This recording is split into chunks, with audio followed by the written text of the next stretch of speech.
first week of Broncos training camp is in the book, so I want to run through some of the biggest winners and losers. Now, I like to use winners and losers to kind of consolidate and simplify what we learned from the first week of OTAs, minicamp, or in this case, training camp. But don't put too much of a magnifying glass on anyone that's a winner or a loser. It's just a nice, easy way to kind of digest what we've seen so far. Now, my first winner coming out of training camp, I've got to go with running back Javonte Williams. There were a lot of critics out there about Javonte Williams maybe not even making this roster back in the spring. You know who you are. Now, Javonte Williams has not only shown after the first week that he is a lock to make the roster, but that he is still the starting running back on this team. He came into training camp down 11 pounds. He showed that he is still a bruising back, tough to take down. Javonte Williams, 2 years removed from that horrible knee injury, week 4 in Las Vegas, entering a contract year, which we all know what that means. Guys always seem to magically play their best right before they are an NFL free agent. So I'll continue to preach what I've been preaching for months. I'm a believer in Javonte Williams this season. He's been awesome so far at training camp. He is this RB1 without a doubt. Now, I do think we're going to see more shades of what Sean Payton did in New Orleans with his running backs, which was a healthy mix and rotation, even when he had Alvin Kamara. He never gave Alvin Kamara like 70% of snaps or a ridiculous number like that. We're probably going to see Javonte Williams get 55% of touches. Jaleel McLaughlin will get 25% of touches. And Audric Estime and Samaje Perine will probably split the remaining touches. But yeah, Williams, big-time winner so far at training camp.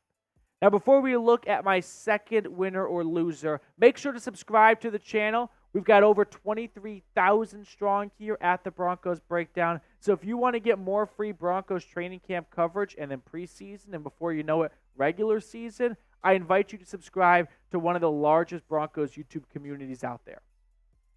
First loser, I've got to go with Zach Wilson. So the Broncos had a steady diet of all three quarterbacks rotating with the first-team offense. On Monday, it's Jarrett. On Tuesday, it's Bo. On Wednesday, it's Zach. And they had that going in OTAs, in minicamp, and into training camp. Until the start of the second week of training camp, where they skipped Zach Wilson's day with the first-team offense. And when asked after practice, Sean Payton said, "We'll see about whether or not Wilson will get back with the first-team offense."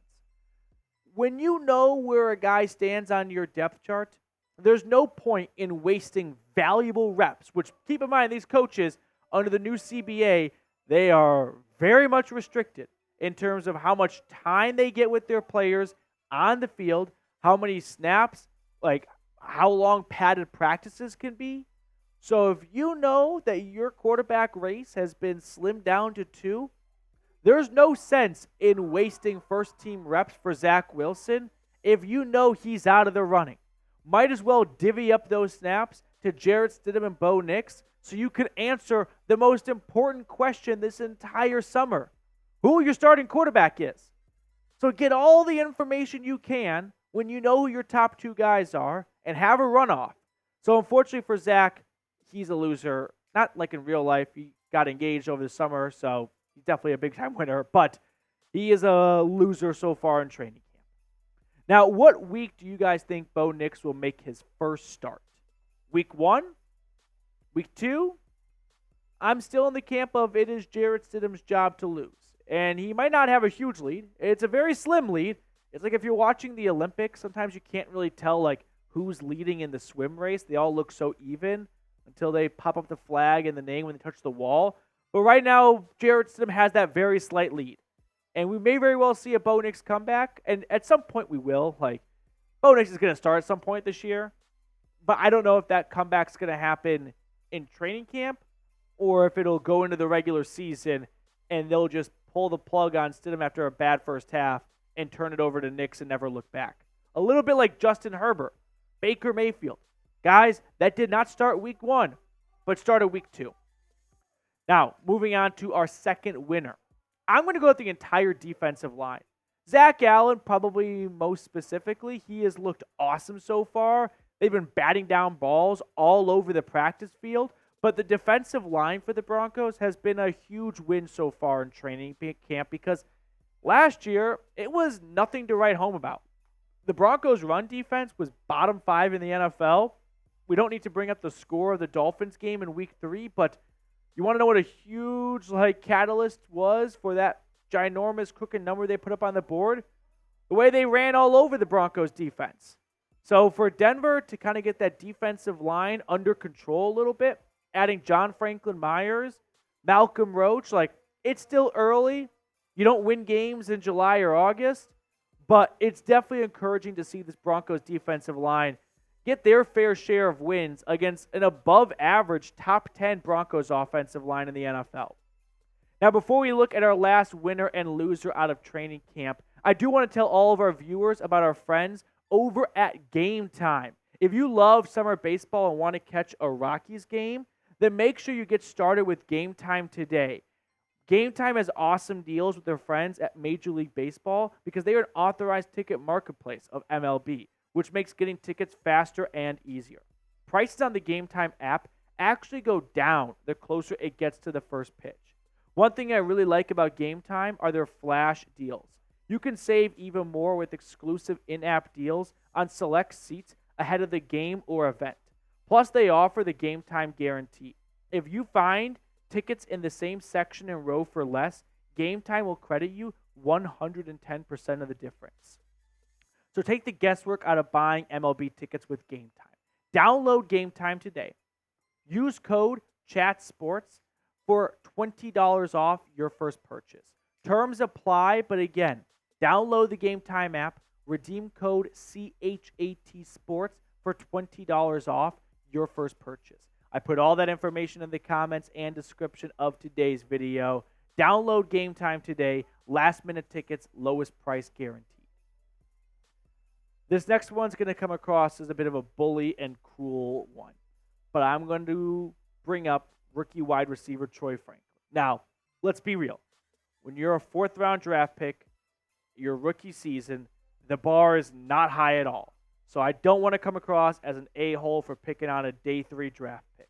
But I have seen Troy Franklin brought up a lot in the comment section. I've had people ask, what has Troy Franklin been up to? Is he looking good? And the tough pill to swallow is Troy Franklin has not been stellar. Now, it's early. He's a rookie. They're going to have rookie mistakes.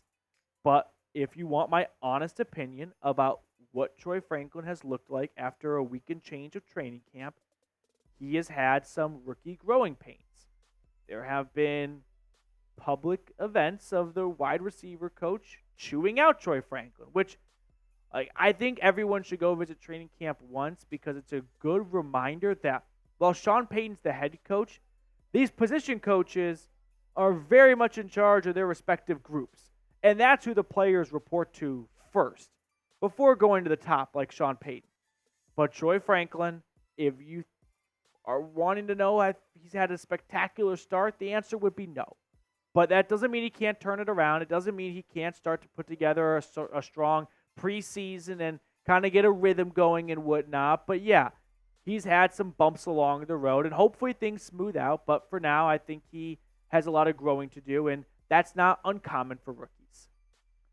Third and final winner, I'll go with second-year man Alex Forsyth. So the center battle is not as sexy as the quarterback battle, but you've got Luke Wattenberg, a 2022 5th-round pick, Alex Forsyth, a 2023 7th-round pick, and then the veteran that they brought in, Sam Mustipher, who used to start for the Bears, a former UDFA. Wasn't that great of a starting center for the Bears, so they moved on from him, and he backed up Tyler Linderbaum last year in Baltimore. But Luke Wattenberg was the starting center for the first couple of days of practice. Then they brought in Alex Forsyth for a day. And what do you know? The Broncos' run game, everything starts to turn around. After the defensive line dominated the first padded practice, they switch centers, and the offensive line starts to have a little bit more success. Now, the good news for whoever starting at center is, look to your left, Ben Powers, above average guard. Look to your right, Quinn Miners, Pro Bowl guard. Garrett Bowles, Pro Bowl tackle. Mike McGlinchey, I think he's made a Pro Bowl. Pro Bowl right tackle. Like, it's a really good offensive line. They're going to help pick up some of the slack at an inexperienced starting center. But yeah, Forsyth, I think, kind of did a great job of taking the opportunity of running with the first team offense and showing that he can be this team's starting center. So for now, while it's still going to be very much day to day, keep an eye on Forsyth to be the week 1 starter.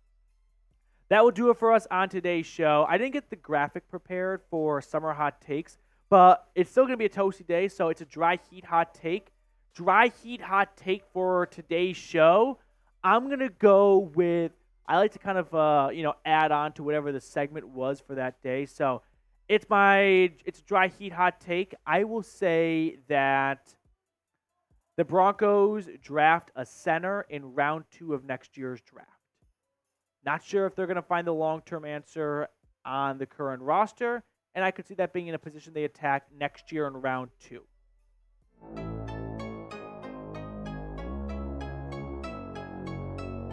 I saw you watching the TV, and I was like, yeah.